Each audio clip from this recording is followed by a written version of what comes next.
Welcome to The Craze in 10 or Less. This is the show where I give it to you in 10 minutes or under. And if I don't,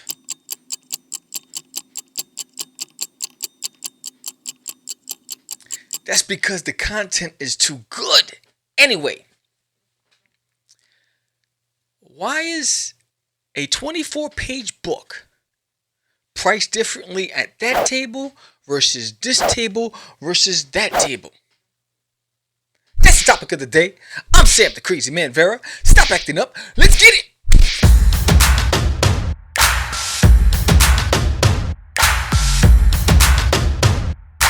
All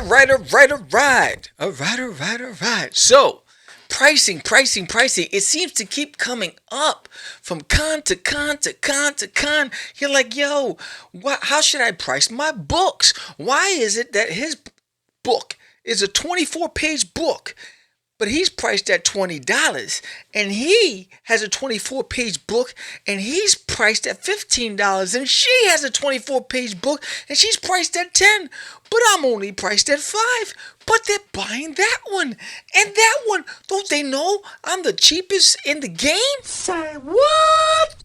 Yo, slow down, Oklahoma. I'll tell you why. It's complicated. It's not as easy as it sounds, but I'm glad you asked the question. We're going to talk about it, you and me. There's nobody else around, so they're not going to know. So this is our secret. We're going to navigate this space. We're going to come up with what works for us best, right? And at the end, you're going to feel good. And he's like, yeah, I got a good plan in place, right? So pricing has always been complicated because the secret to pricing is the consumer, right? They will determine the value of your book. Plain, simple. I just gave you the end of the story in the beginning of the show. But in order for you to understand content and context, you need to stick around and let's chat a little bit. So, it's always been something that we've talked about. I've been to dinners with other creators about pricing. I've been on shows about pricing. I've talked offline about pricing, right? So it's all a matter of taste. At the end of the day, the consumer is going to determine the value of your product. They're either going to agree with your pricing or they're not going to agree with your pricing. You can only control your output, right? So my pricing strategy is my audience is a broad audience. I'm targeting the family. I'm targeting the moms. I'm targeting the people who love comedy. It's a niche market, right? And it's something where I understand that if a mom's coming over to the table with kids, she has a budget. She's very specific about how much she's going to spend, right? So I have to be both compelling, appealing, and price efficient for that wallet. So for me, I stick with the industry standard, right? The $5. I stick with the $5 at a convention, right? Because at the convention, I don't have to pay for supplies and shipping and all that other stuff, right? So at a convention, I price my books at $5 that are not variants. There's a difference between variants. I'm just talking about standard covers, whatever.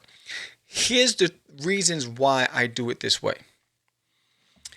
And let's take away recognized, known industry players off this conversation. They might be independents, but they've already established a foundation. We're going to talk about guys like you and me, guys and gals like you and me, where we're just in the game and we don't have national recognition. We haven't worked for major established businesses, right? We're just building our own brand through the old way of doing things, the hustle, the grind, the sweat equity, all those things.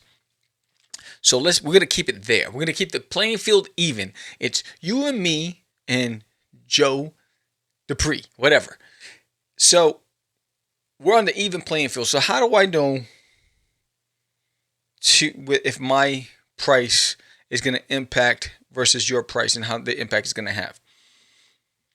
I know my audience. I know who I'm targeting with a standard cover. $5. That's it. But genre also plays a part in pricing. Specifically, everybody knows that if you show a little skin, your price just went up. If you have anything that's scantily clad, your price just went up. right? Because there's a lot of you know emotions going on in the industry, and people love that taboo stuff. They want to see that stuff. I don't cater to that audience. That's not my audience, and I'm not going to sell out to cater to that audience. I'm not saying that you have because you did it, but that's just not my market. Because for me, it's bigger than just that. There's a long lasting implication on that market that I just won't get into because this is a comic show, and I just won't feed into that environment, right? But if you're doing that, your price goes up because people are willing to pay because they feel like they're gonna get some taboo stuff and they're getting some extra stuff and the blood's gonna flow in the whole bit. All right, whatever. So genre plays a part in pricing. That's one. Quality plays another price part in pricing, right? The quality of your content, right? That's another one. So if you have a fire, your cover's fire, your interiors are fire, people are like, all right, I'll pay that price, that cover price. That's another one. So you got genre, right? And you got the quality of the work. So what else plays along into how you price your books, right? It goes back to life experiences and what I appeal to, what I cater to, what I like. And so I can tell you right now, I can go from table to table to table to table and see some top-notch quality stuff.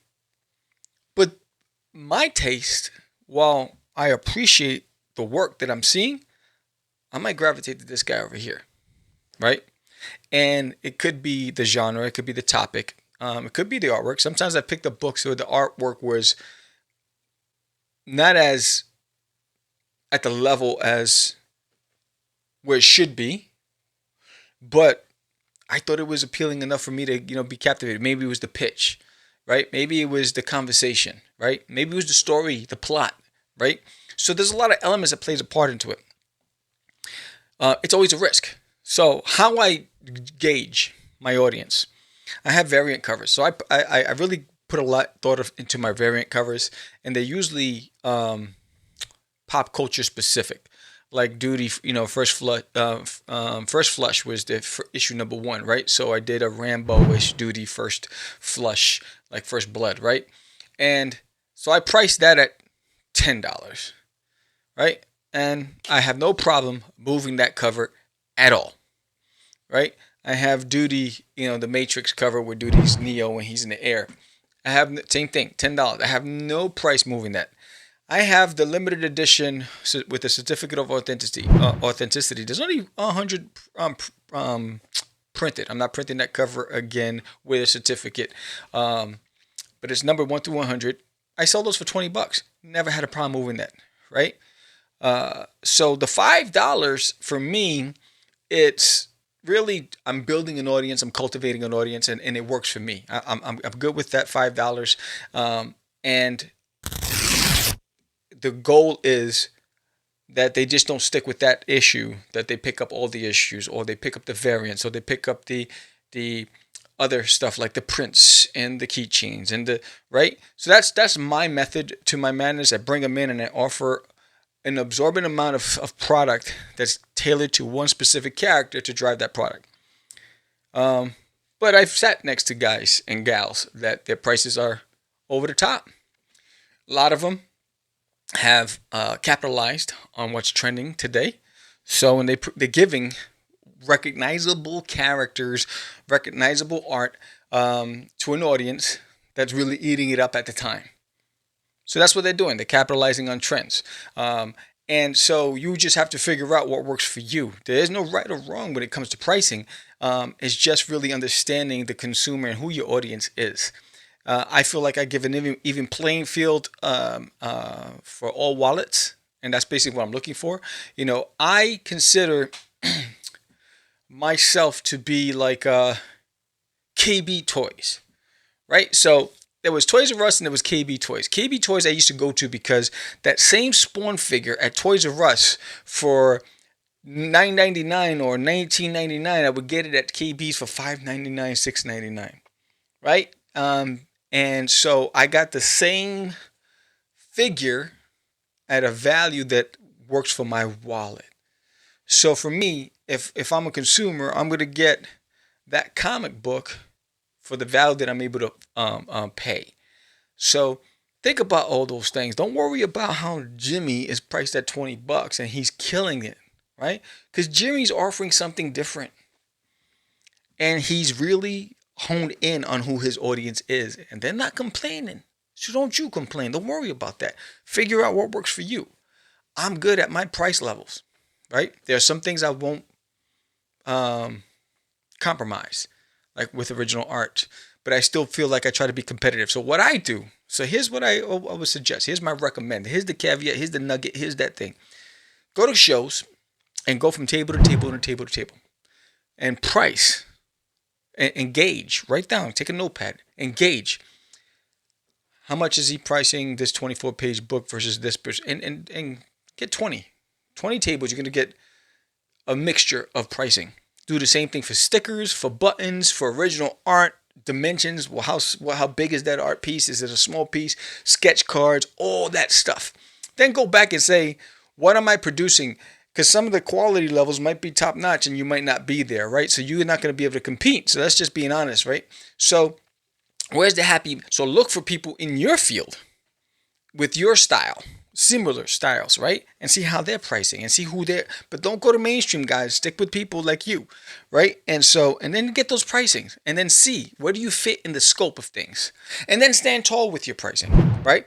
You have to adjust. I've been at events where that first day, I'm not moving product as much as I felt like I should. So I adjusted some pricing, or I added some sort of packages, special package discounts, and then boom, fire, right? I adjusted to the market, right? So I'll do like a package deal. If you get the first 5 issues, I'll throw in this print, right? And people are like, oh, okay, I'll take that. Boom, right? So the price didn't change of the cover of the book. I'll never reduce the $5 price to lower than that. That's just not going to happen. But what I did was I said, hey, get all 5 and you'll get this print. All right, cool, I'm good. Or get, you know what? And all I'll do is in the next 3 hours, anybody who buys the first 5 issues will get a sketch card. Boom. You tell me the character you want me to draw, and I'll draw it. What? Right? So you got to play around a little bit when it comes to pricing. It's not a determination of you. It's basically a matter of taste for the consumer, or if they feel that the value justifies them spending or investing in that product, right? The price point that you put. I'm going to sit there as a consumer and say, is that in my eyes worth $20? If I'm not into scantily clad books, it's definitely not worth it, because I'm not into it, right? But if I'm into, things like Calvin and Hobbes, I love that art style. I love the work. I might be paying that. Bone, Jeff Smith, right? Hero Bear and the Kid, right? All these artists that appeal to me and my taste. I might be paying that premium because I want that. So again, do your homework. Go out to the conventions, engage it, look for similarities, and then figure out your pricing. But don't get caught up on whether or not it's a measurement of you. It's just where you fit in the scheme of things, right? I hope that answers a lot of your questions. If you like this episode, give me a thumbs up. If you have any learnings from pricing, put it in the comments. Let me know, and we'll talk about it. Hey, are you an artist? Do you think you could draw Duty? Prove it. If you think you could draw Duty, prove it. I'm hosting a contest up to August 1st. That's the deadline to submit your submission of Duty. And the caveat, it is Duty and one of the characters from the series in a dramatic comedic scene.